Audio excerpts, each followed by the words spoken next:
2,80,000 ಹುದ್ದೆಗಳನ್ನು ಭರ್ತಿ ಮಾಡಿ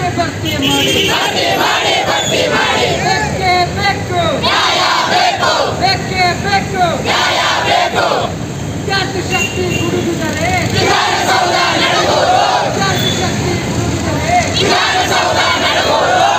ಉದ್ಯೋಗ ನಮ್ಮ ಹಕ್ಕು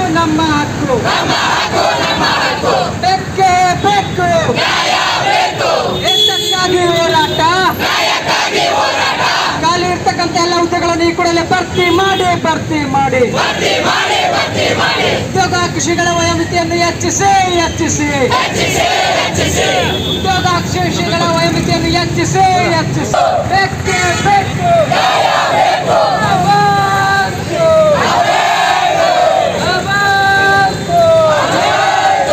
ದೇಶಕ್ಕಾಗಿ ಹೋರಾಟ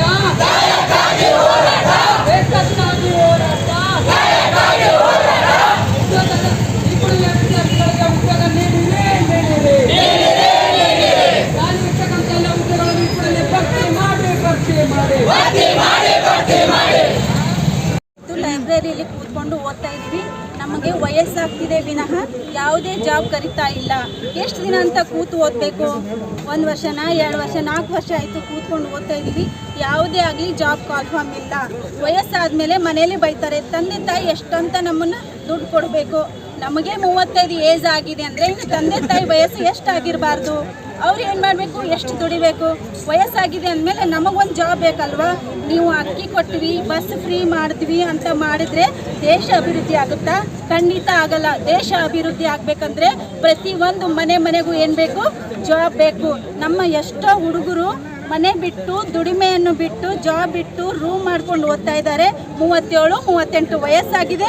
ಅವ್ರಿಗೆ ಯಾವುದೇ ತರಹ ಇನ್ನು ಉದ್ಯೋಗನೇ ಇಲ್ಲ. ಇನ್ನು ಎಷ್ಟು ದಿನ ಅಂತ ಓದಬೇಕು? ಮನೆ ಕಡೆಯಿಂದ ಫೋನ್ ಬರುತ್ತೆ, ಮಗ ಓದಿದ್ಯಾ, ನೌಕರಿ ಆಯ್ತಾ ಅಂತ ಕೇಳ್ತಾರೆ. ಏನು ಆನ್ಸರ್ ಮಾಡಬೇಕು?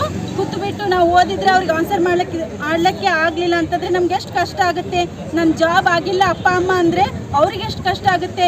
ನಾವು ಓದಿದ್ದಕ್ಕೆ ನಮಗೆ ಏನು ಜಾಬ್ ಬೇಕು. ಜಾಬ್ ಇರಲಿಲ್ಲ ಅಂತಂದರೆ ನಮ್ಮ ಜೀವನ ಏನು ಮಾಡಿ? ಓದಿದ್ದು ವೇಸ್ಟ್ ಮಾಡ್ಕೋಬೇಕಾ? ನೀವು ನಮಗೆ ಜಾಬ್ ಯಾಕೆ ಬಿಡ್ತಾ ಇಲ್ಲ? ಬರೀ ಸುಳ್ಳು ಭರವಸೆನ ಕೊಡ್ತಾ ಇದ್ದೀರಾ. ಮೀಸಲಾತಿ ಆಗಲಿ ಕನ್ಫರ್ಮ್ ಮಾಡ್ತೀವಿ ಅಂದರೆ ಮೀಸಲಾತಿನೂ ಆಯಿತು, ಇನ್ನು ಯಾಕೆ ಜಾಬ್ ಇಟ್ಟಿಲ್ಲ? ಹೆಣ್ಮಕ್ಳಿಗೆ ಪ್ರತಿಯೊಂದು ಜವಾಬ್ದಾರಿ ಇರುತ್ತೆ.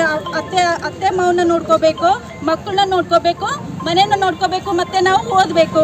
ಇಷ್ಟೆಲ್ಲ ಕಷ್ಟಪಟ್ಟು ನಾವು ಓದ್ತಾ ಇದ್ರೆ ನಮ್ಗೆ ಯಾಕೆ ಜಾಬ್ ನೀವು ಬಿಡ್ತಾ ಇಲ್ಲ? ನಾವು ಪ್ರತಿ ವರ್ಷ ಕಾಲ್ಫಾರ್ಮ್ ಮಾಡಿ ಯಾಕೆ ಜಾಬ್ ಆಗಲ್ಲ? ನಾವು ಯಾಕೆ ಹೋರಾಟ ಮಾಡ್ತೀವಿ?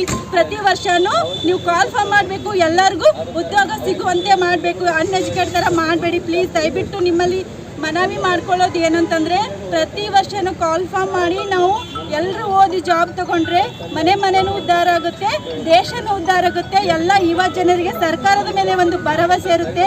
ನಿಮ್ಮ ಭ್ರಷ್ಟಾಚಾರಕ್ಕೆ, ನಿಮ್ಮ ಮನೆ ಸುಖಭೋಗಕ್ಕೆ ನಮ್ಮ ಯುವ ಜನರ ಭವಿಷ್ಯವನ್ನು ಹಾಳು ಮಾಡಬೇಡಿ ಅಂತ ನಿಮ್ಮಲ್ಲಿ ಕಳಕಳಿಯಿಂದ ವಿನಂತಿ ಮಾಡಿಕೊಳ್ಳುತ್ತೇನೆ.